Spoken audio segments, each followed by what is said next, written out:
Alright, hello again YouTube fans. We're going to talk about something a little different this time. I kind of say that every time, but each video is different than the one before, but that's because it's most of you, most of my followers, most of my fans are all following me to watch my paintball gun videos, and I've pretty much just stopped that for a while. I mean, until I can afford to buy some new parts, and that's going to be a while. So yeah, so I decided to do a video about something that very few of you know about.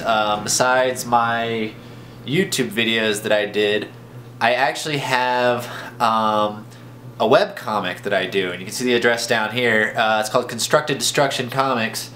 And as people have, I've been doing it for about 10 years, but unfortunately I only have about roughly about 60 comics. Realistically, I have about 70 or 80, but there's, the first 30 of them or so were really bad because I was learning how to do it and stuff, so I don't display those anymore. But it's pretty interesting comic. It's the main character is based around me, not me now. As you can see, he looks a little bit different because he doesn't have the goatee or the shaggy hair, but that's the way I used to look a long time ago. So anyways, him and a couple of characters based on some people I know, some people I don't. But my favorite characters are the ones that are the not human characters, and that's like the squirrel ninja, and that's just because I always had like an affinity for squirrels growing up. I always wanted a pet squirrel, so I made one of the characters a squirrel, and he's the Eric Cartman, Stewie Griffin, the bad good guy, the person who's a jerk to everybody, but you like him anyways. The other character, and we're going to deal with him today in this video, is Tim the Tool. Tim the Tool is one of my favorite characters. He's a tool, but he's literally a tool. He's a giant talking wrench, and so he does things that a tool, the figurative, like a person with a Bluetooth or an iPad, you would call them a tool. This guy is that, and he's literally a tool. So it's a play on words, and it's a joke. It's always been funny to me, and I didn't get enough of him in the comic until recently, actually. I'm starting to get him back in there, so I'm going to do a comic with him, and I'm going to show you guys the step-by-step process of making that comic, and I'm going to make it fast because it usually takes about half a day for me to do a comic from a script. I lists upon lists of scripts to like choose from when I feel like it, and then I pick one and say, all right, well, I'll finally draw that one. One of the things I know, I'm sorry, I've totally forgot to mention the muffins. These guys right here, when I was talking about my characters, they are probably the most popular ones. You can even buy shirts with the joke is, two muffins are sitting in an oven. One muffin says, "Man, it's hot in here." The other one says, "Holy crap, a talking muffin." I decided to make that into a comic, that joke into a comic. I didn't write that joke, but I made it into a comic, and it was like the first comic that all my friends and people I didn't even know were all like, "Oh my god, look at this guy can do a comic, and it's funny."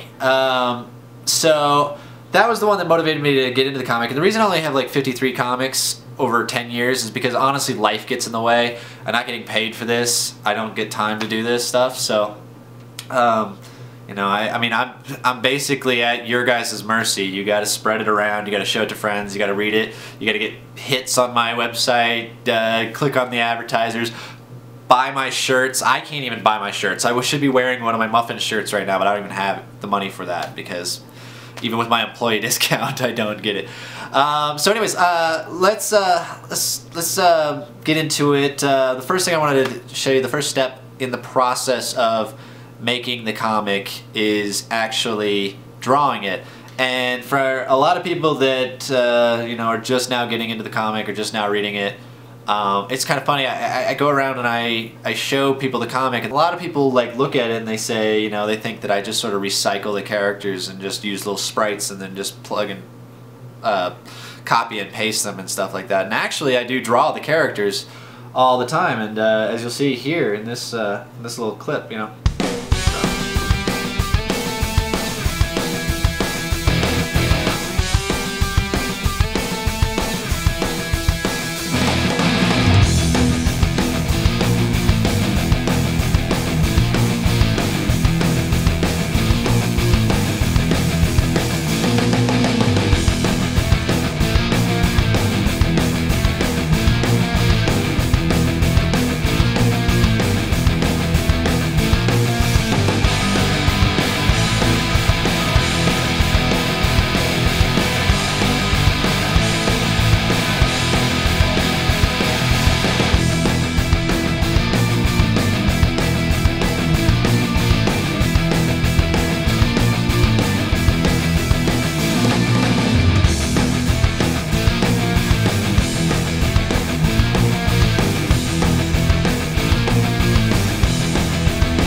Okay, so once the drawings are drawn in pencil, and you know, a lot of people think I have a tablet and you just draw it straight to the screen, but it's actually not. That's not very easy. This is a nice expensive tablet, and it's already out of date. But yeah, you can't just draw it straight to the screen. Paper has a different feel and all that stuff. So drawings are drawn. What I do from there is I go to my very cluttered dining room table / desk here and get my scanner going right there and scan them right onto the computer.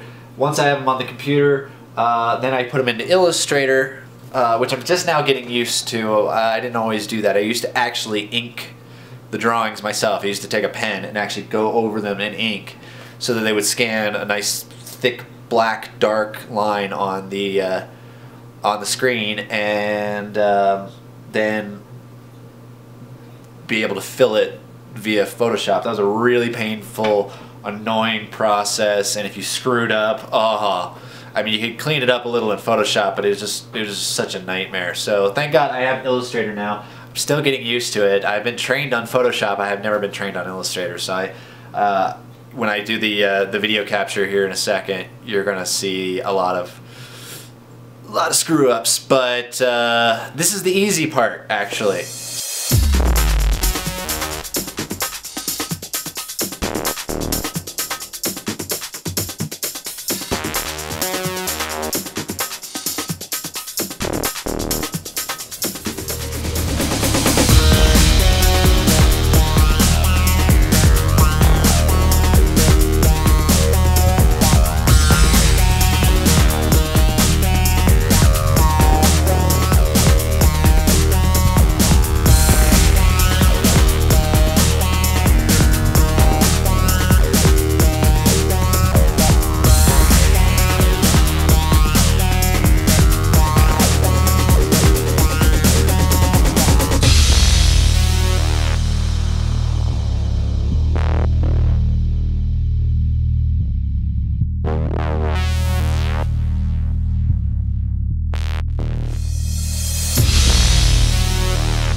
Okay, so once you can see these clean outlines are put into Photoshop, then I just go ahead and begin the coloring process through the templates that I have, and so we'll just go ahead and go through that right now.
Okay, that's all I had to do. Got the character all colored and everything like that. Obviously this isn't the whole comic strip, this is just one character. But that's pretty much the extent of it. After that, I mean, there's a little bit of stuff you get into with backgrounds and stuff like that, but we're not going to worry about that. You know, obviously once I'm done, I've still got to get another character to put in there. I've got to get them in the 3 comics form, and I've got to put the text on there. So all of that I'm going to do real quick here with the view towards the screen, and when it's all done, I'll have a link in my comments section down there, or in my description, that's going to tell you where to read the final product, and then you can go take a look at it. And then once you are watching it, do me a favor, show it to friends, post it on Facebook, post it on Twitter, tell other people about it, and even you know, just help me get around, help me get some readers and everything like that. There's also the store where you can buy the Muffins shirt. There'll be a link down below for that as well. And we also got you know, there's always a donate button. There's a donate button on every page of my web page screen, because making a website is not cheap. It's not free. You know, I have to pay monthly for it. So, you know, anything that anybody can do to help keep this alive. I'm not making an income off of this. This is just a hobby. But it's for you guys, and it's for fans. It's for other people to read, not for me. So, you know, I need y'all's help to keep doing it for you. But thanks for listening, and you know, watch the rest of the video as I finish it up, and then comment below what you think. Alright.